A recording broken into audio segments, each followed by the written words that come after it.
Hello मित्र, नमस्कार। स्वागत करते हैं आपका मॉडर्न मेडिको पॉइंट के यूट्यूब प्लेटफॉर्म पे। जैसा कि आपको पता है, हम जीआईटी के सीरीज को आगे बढ़ा रहे हैं। पिछले वीडियो में हमने पेप्टिक अल्सर की बात करी थी। हमने ये भी बात करी थी कि पेप्टिक अल्सर कितने टाइप का होता है। इस वीडियो में हम जिस टॉपिक पे चर्चा करेंगे पेप्टिक अल्सर से ही है, लेकिन टॉपिक हमारा है आज का risk factor of peptic ulcer. Peptic ulcer आखिर में डेवलप कैसे होता है इसकी भी चर्चा करेंगे, और साइन सिम्टम क्या होते हैं पेप्टिक अल्सर की इसकी भी चर्चा करेंगे।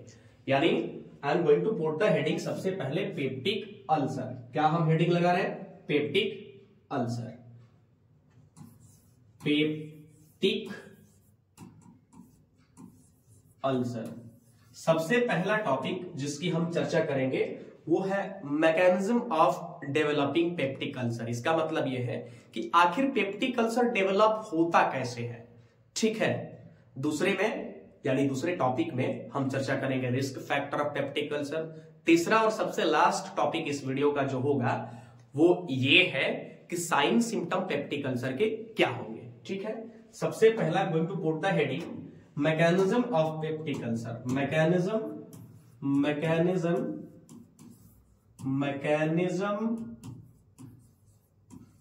Of peptic ulcer. इसका मतलब यह है मैकेनिज्म ऑफ, यहां पर ये ऐसा करके लिख लेंगे, developing peptic ulcer.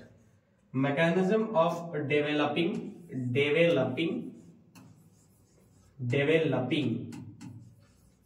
Peptic ulcer.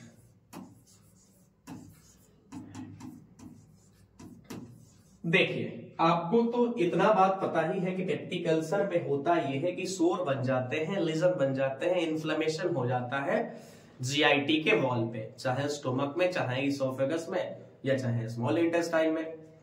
देखिए, मैकेनिज्म यह है कि ड्यू टू बर्न, यानी बर्न का मतलब यह है सिक्रीशन ज्यादा होने के चलते जब बर्निंग होती है तो ड्यू टू बर्न होने के चलते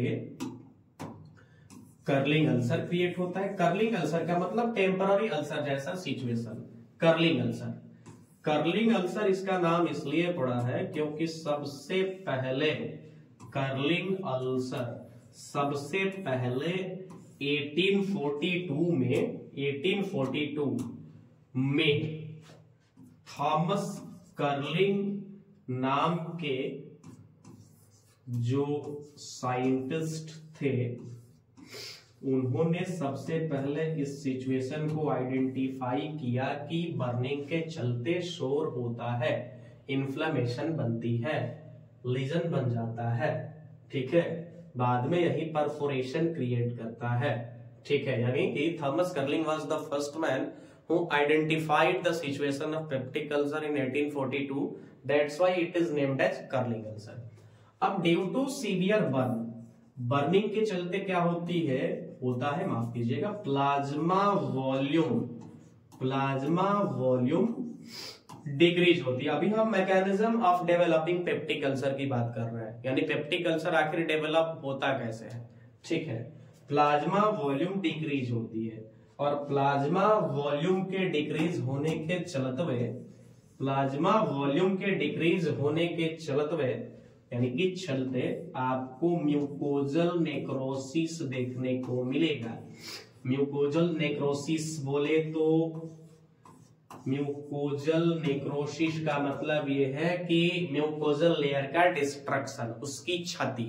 ठीक है, और म्यूकोजल नेक्रोसिस के चलते हम पेशेंट एक्सपीरियंस करता ही है अल्सर। क्या चीज? अल्सर। मैकेनिज्म यह है कि बर्निंग के चलते कर्लिंग अल्सर, जो इनिशियल फेज है, कर्लिंग अल्सर जो है इनिशियल फेज है अल्सर की। ठीक है, प्लाज्मा वॉल्यूम डिक्रीज होती है, प्लाज्मा वॉल्यूम के डिक्रीज होने के चलते म्यूकोजल नेक्रोसिस देखने को मिलता है, और म्यूकोजल नेक्रोसिस यानी नेक्रोसिस होने से म्यूकोजा क्लियर का डिस्ट्रक्ट होना, म्यूकोजल क्लियर के डिस्ट्रक्ट होने से आपको अल्सर देखने को मिलता है। ठीक है, यही इसका शॉर्ट मैकेनिज्म है। अब हम थोड़ी सी बात कर लेते हैं कि इस अल्सर का मेजर कॉमन साइट क्या है।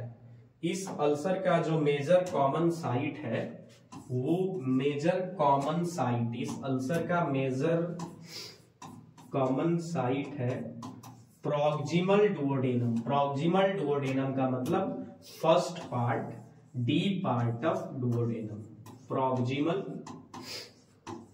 डुओडेनम, ठीक है, denim.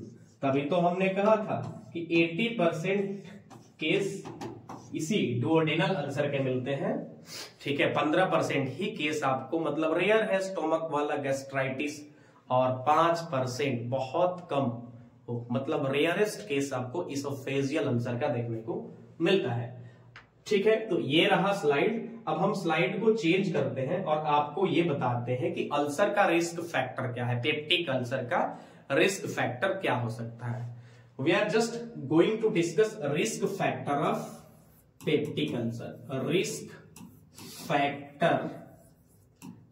Factor of peptic ulcer. देखिए भैया, रिस्क फैक्टर की बात अगर हम करें तो मेजर जो रिस्क फैक्टर है वो है stress. Just wait for a while. Stress. अब स्ट्रेस में होता क्या है, बहुत ज्यादा आदमी अगर स्ट्रेस लेता है तो इस सिचुएशन में, इन दिस सिचुएशन, पैरासिम्पैथेटिक एक्टिविटी जो है वो इंक्रीज होती है। PNS यानी पैरासिम्पैथेटिक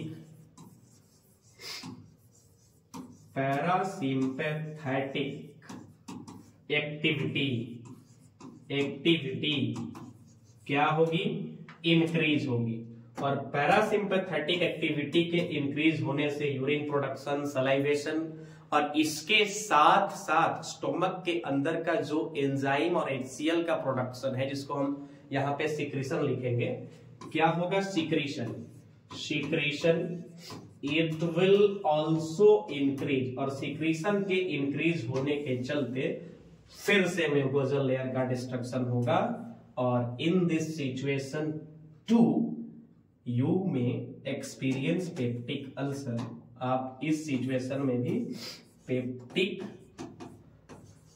अल्सर देखेंगे। दूसरा जो मेजर कॉमन रिस्क फैक्टर है, दूसरा रिस्क फैक्टर है वो है फैमिली हिस्ट्री।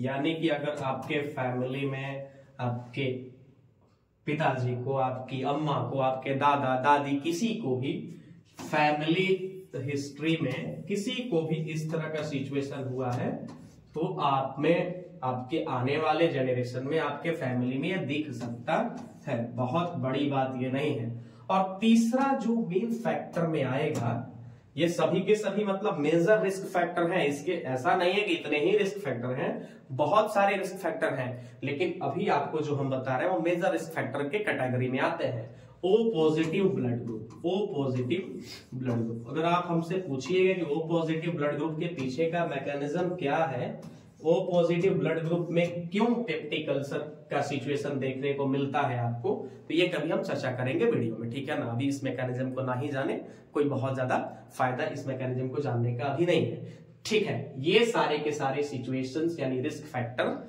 जो है मेजर रिस्क फैक्टर के कैटेगरी में आते हैं, ठीक है। आप इसका स्क्रीनशॉट ले सकते हैं, you may take the screenshot. Let's jump to the next topic, that is sign and symptoms of ulcer, peptic ulcer. यानी अब हम बात करेंगे sign and symptom of peptic ulcer, ठीक है। साइन सिम्टम में सबसे पहला आपको ANV, एनोरेक्सिया, नोजिया, वोमिटिंग देखने को मिलेगा। ANV है ना, यानी बेचैनी, जी मसलाना, वोमिटिंग हो सकती है। ANV शॉर्टकट में आप जानते हैं किसको बोलते हैं, वोमिटिंग वगैरह, नोजिया, एनोरेक्सिया, वोमिटिंग देखने को मिलेगा। दूसरा रिस्क फैक्टर है वेट लॉस। लॉन्ग टर्म में अल्सर के कारण आपको वेट लॉस भी देखने को मिलेगा। वेट लॉस के पीछे मेन रीजन इंडाइजेशन का है, इंडाइजेशन इसमें लिख भी देते हैं। इंडाइजेशन आपको देखने को मिलेगा। एब्डोमिनल पेन देखने को मिलेगा आपको, एब्डोमिनल पेन। अभी हम थोड़ी देर बाद इस पेन की चर्चा करेंगे, पेन किस तरह से होता है, एब्डोमिनल पेन। आगे अगर आप पूछिएगा हमसे तो हम ये कहेंगे कि थोड़ा सा आप रुक जाइए, इस पे इसको हो जाने दीजिए। हाँ, आपको मेलिना का मतलब Blackie dark stool with blood, यानी कि स्टूलिंग जो होती है ब्लड के साथ काला काला होता है मेलिना। और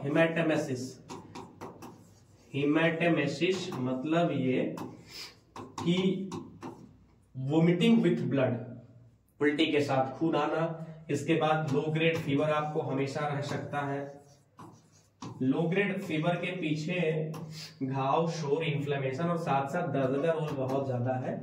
तो ये सारे जो सिचुएशंस है, साइन सिम्टम है, मेजर साइन सिम्टम है पेप्टिक अल्सर के, ठीक है। और भी कई सारे सिम्टम्स होते हैं, इन्हीं सभी सिम्टम्स के बेस पे डॉक्टर कैटेगराइज करते हैं कि आपको अल्सर है कि नहीं। हालांकि कैटेगराइज तो डायग्नोस्टिक टेस्ट के बेस पे होता है। अब थोड़ा सा हम चर्चा कर लेते हैं पेन की, इसमें किस तरह का पेन देखने को आपको मिलेगा। आप इसका स्क्रीनशॉट ले सकते हैं। चलिए दोस्तों आगे बढ़ते हैं। पेन की अगर हम बात करें तो देखिए, अगर इसोफेजियल अल्सर है बहुत, जो कि रेयर है, तो विदिन 5 मिनट के अंदर ही आपको पेन देखने को मिलेगा। कॉमन सेंस की बात है, हम खाना खाएंगे तो वैसे ही इसोफेगस से स्टोमक में जाएगा, तो पास होने में बहुत ज्यादा टाइम तो लगेगा नहीं, और 5 मिनट के अंदर आपको इस सिचुएशन में पेन देखने को मिलेगा। दूसरा, अगर हम गैस्ट्राइटिस यानी स्टोमक में अल्सर की बात करें, तो इस सिचुएशन में आपको विदिन 30 मिनट्स 30 मिनट के अंदर पेन आपको देखने को मिल सकता है। स्टोमक में खाना गया, स्टोमक में सिक्रीशन बढ़ा और पेन शुरू हो गया, ठीक है। अब जो डुओडेनल अल्सर है, इस सिचुएशन में, डुओडेनल अल्सर के सिचुएशन में आपको 2 से 3 घंटा के अंदर पेन देखने को मिलेगा। ऐसा इसलिए क्योंकि स्टोमक में कंटेंट गया, वहां पर प्रोसेस शुरू हुआ, उसके